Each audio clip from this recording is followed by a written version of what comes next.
legendaris Club Project yang beranggotakan Katon Bagaskara, Lilo, dan Adi Adrian bersiap merayakan selebrasi ke-36 tahun berkarya lewat konser yang bertajuk Eternitas.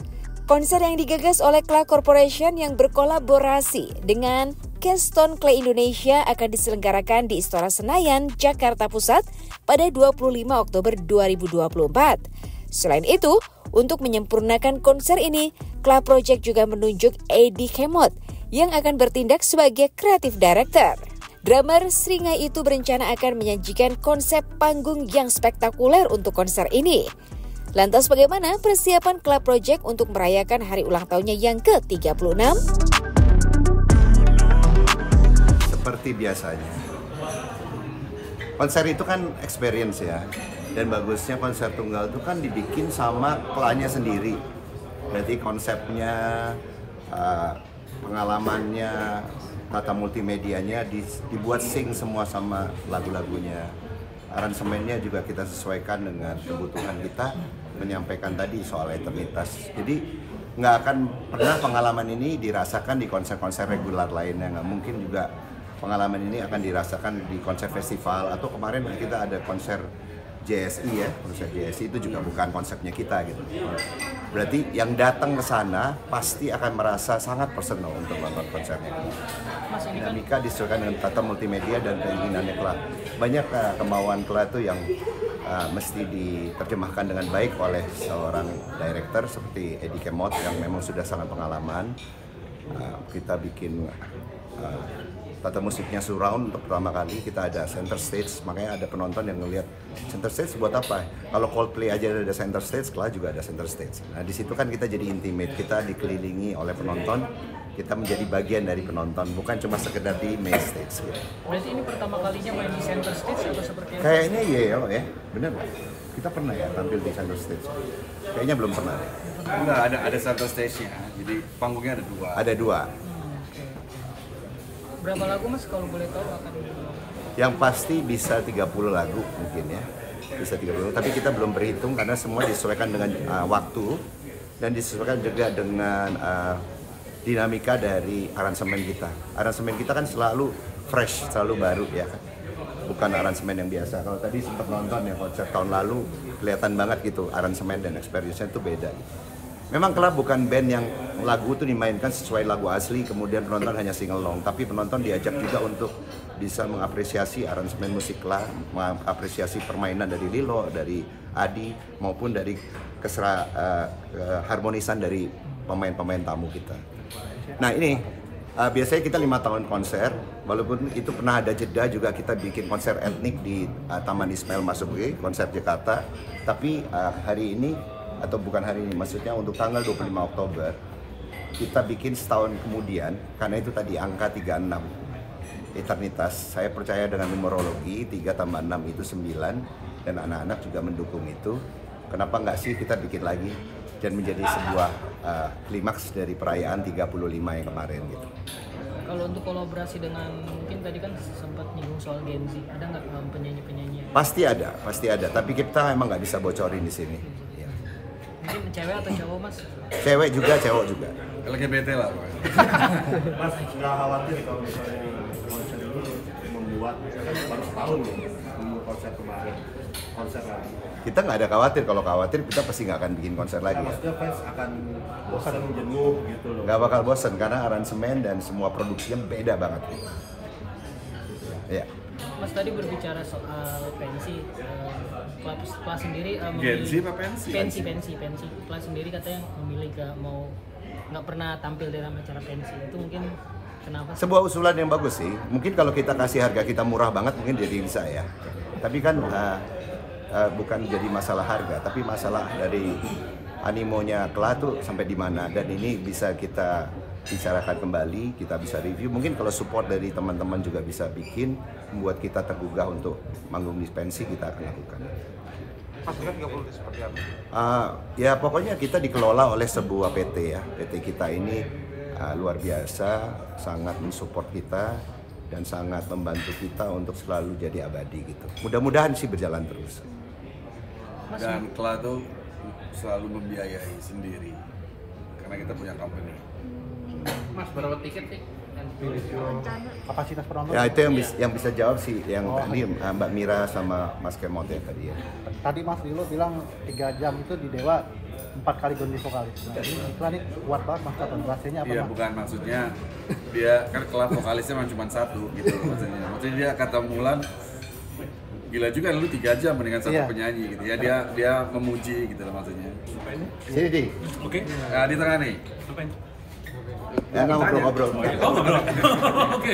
Tadi Sorry, Mas, rahasia kuat itu nyanyi selama 3 jam itu. Saya juga bingung ya kenapa saya bisa kuat gitu, karena waktu kemarin 30 tahun lalu aja saya juga berpikir, aduh gimana ya rasanya nyanyi 30 tahun, tapi akhirnya saya siapin aja diri saya sebaik mungkin gitu.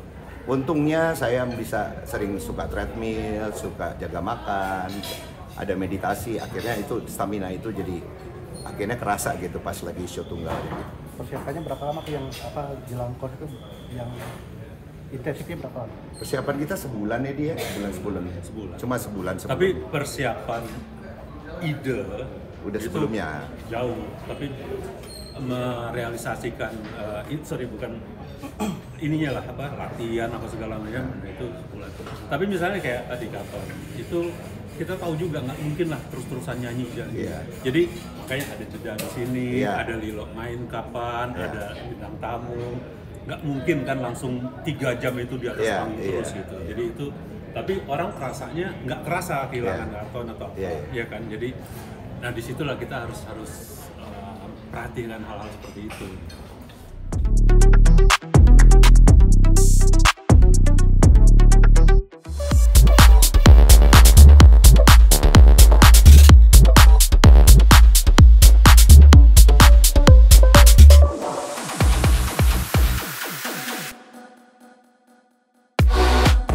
Setelah 4 tahun berkuliah, akhirnya selebriti cantik dan seksi Dinar Candy baru saja lulus dari studinya yang berjurusan manajemen bisnis. Dinar mengaku bahwa keputusannya untuk berkuliah adalah hal yang tidak disengaja. Meskipun begitu, Dinar berhasil menyelesaikan perkuliahannya tahun ini dengan IPK 3,25. Di balik kesuksesan Dinar dalam karir dan pendidikan, tentu masih saja ada oknum yang meragukan pencapaiannya. Namun menurut Dinar, ia sangat santai dan tidak terlalu mementingkan hal-hal seperti itu. Alih-alih menanggapi netizen, ia lebih memilih untuk merencanakan kelanjutan pendidikannya dengan mengambil S2 dalam waktu dekat. Selain fokus berkuliah dan membangun bisnis, Dinar juga mengaku bahwa belakangan ini ia sempat mendapat tawaran untuk masuk ke dunia politik.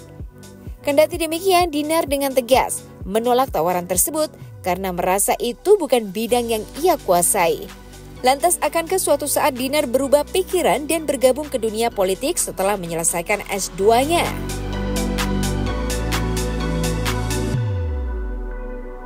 Sedikit update dong kemarin selama sudah wisuda nih, seperti apa sih tahu-tahu nih wisuda nggak dengar kabar kuliah segala macam. Iya. Aku kuliah udah dari 4 tahun yang lalu, dari 2020 yang COVID.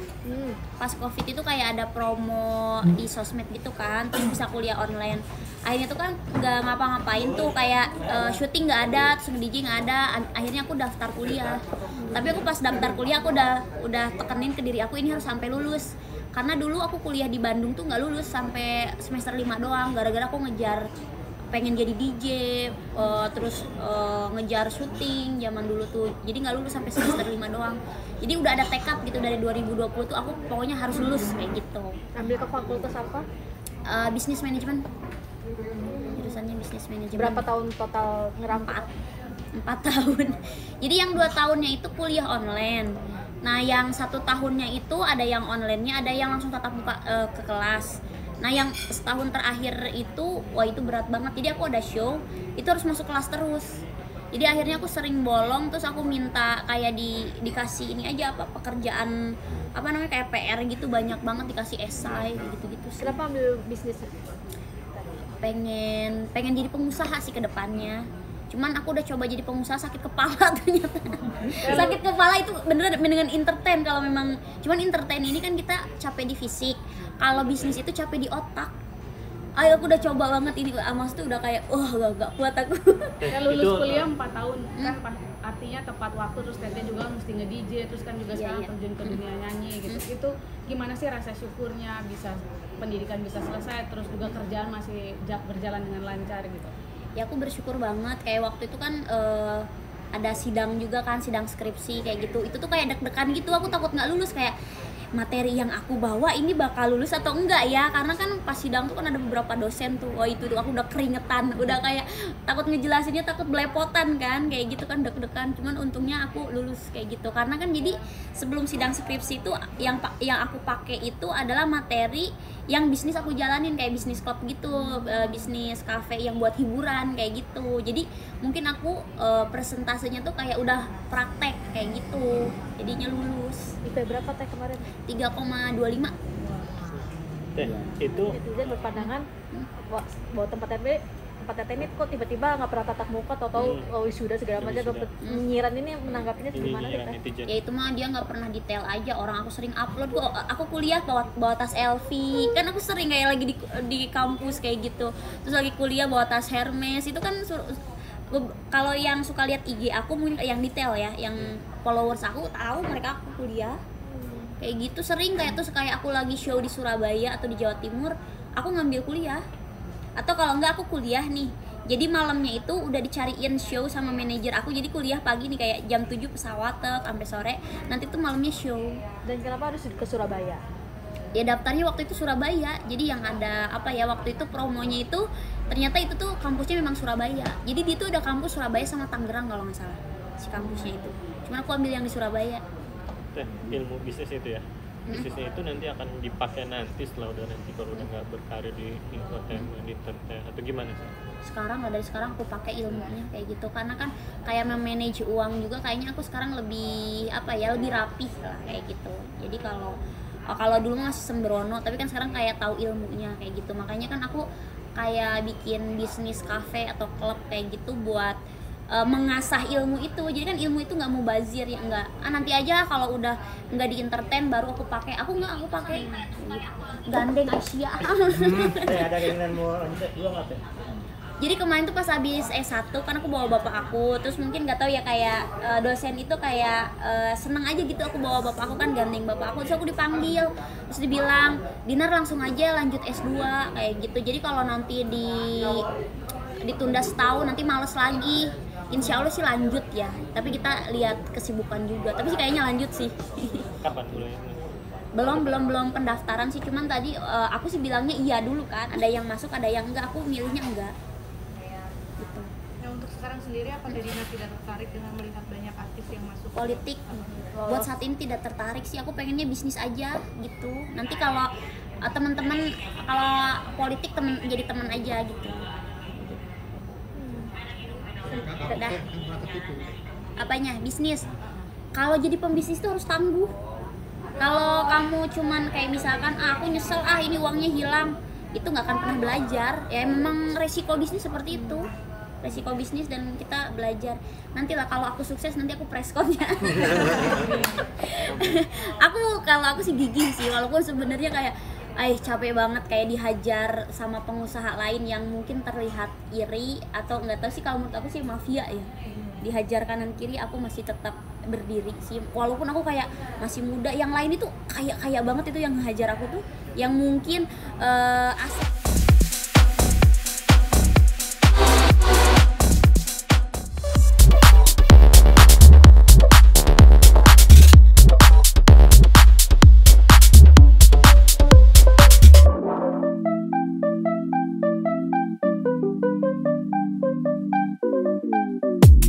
Kisah perjuangan Laura Anna yang diangkat menjadi sebuah film layar lebar berjudul Laura akan segera tayang di seluruh bioskop di Indonesia. Film yang diperankan oleh Amanda Rolles dan Kevin Ardilova ini digadang-gadang akan sukses menarik perhatian banyak orang. Pasalnya akan banyak cerita dan adegan yang mampu membuat penonton terbawa perasaan. Amanda yang memerankan karakter Laura pun mengaku sangat mendalami karakter menjadi seorang Laura. Hingga ia kadang tak sadar membawakan karakter Laura di kehidupannya sehari-hari. Pengalaman karakter yang cukup lama membuat Amanda sukses menirukan setiap detail dari gerak-gerik Laura. Bahkan keluarga dari pihak Laura pun membenarkan kualitas aktingnya yang sudah tidak diragukan lagi. Sementara itu dari sisi Kevin Ardilova yang memerankan karakter kekasih Laura, ia mengaku sangat tertantang untuk karakter ini karena ini adalah peran antagonis pertamanya. Lantas apakah benar? Manoj Punjabi selaku produser pun juga sangat mengharapkan kesuksesan besar dari film ini.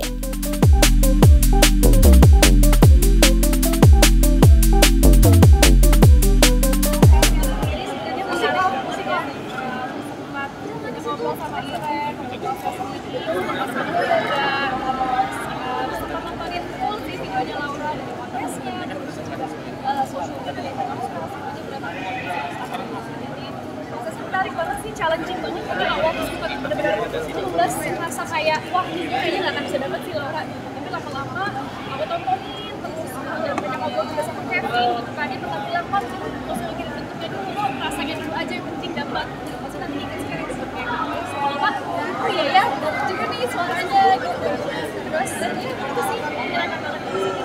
Nggak tahu mas Kevin kan katanya kamu sempat kayak kebablasan gitu waktu di acara apa wah di skill lagi ya ya sempat gimana tuh mas Adong jelasinnya ya.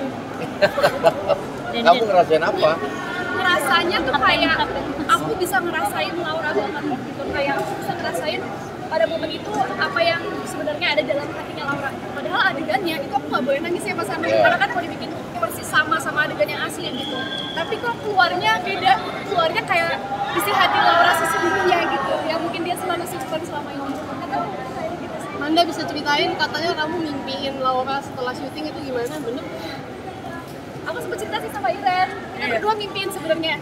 Kalau aku mimpiin Laura tuh waktu setelah hari pertama syuting, kita sempat pakai kursi rodanya Laura yang asli, terus boneka-bonekanya juga asli. Terus malam itu pulang tidur, pagi-paginya mimpi gitu, didatengin oleh Laura, tapi sosoknya cerah, beneran rambutnya banget gitu, terus pakai baju putih, sempat berkenalan sama aku, karena aku memang aslinya kan belum pernah ketemu Laura gitu, belum pernah kenalan, pertama kalinya aku jalan, terus merasa di welcome, pokoknya hangat banget, tapi bangun-bangun tuh kayak inget semuanya, dan yang jelas yang aku ingat Laura tuh udah nggak sakit lagi gitu. Pengalaman itu akan mempengaruhi kamu saat itu selanjutnya?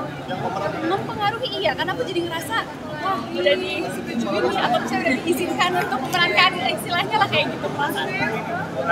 Kak Iren melihat Laura seperti melihat Amanda sendiri memainkan Laura seperti apa? Pengalaman baru juga sih buat saya, jadi senang banget kerjain ini. Karena selama ini kan selalu jadi protagonis, ini baru pertama kali. Gak masalah sih, karena pada akhirnya aku acting kan. Jadi semoga semakin orang kesel malah aku berarti semakin berhasil. Jadi kesel aja nggak orang kesel aja nggak apa-apa. Kamu siap dibenci nanti? Kenapa? Itu tergantung orang-orang aja sih nanti gimana. Kenapa? Aku enjoy sama semua peran yang pernah aku mainin sih. Jadi setiap peran ada challenge-nya masing-masing. Jadi thank you udah dikasih kesempatan sama Manoj, sama juga buat bisa ada di sini. Rasanya saya bayangkan penonton itu, karena bagi saya ini benar-benar true story of a fighter ya. Ceritanya segitu serem, lebih serem dari horror. Saya mau orang, bayangan saya tuh orang akan punya perasaan bahwa ini gila banget terjadi. Jadi itu perasaan yang apa dirasakan Laura, harapan saya penonton bisa rasakan itu. Dan menurut saya terdapat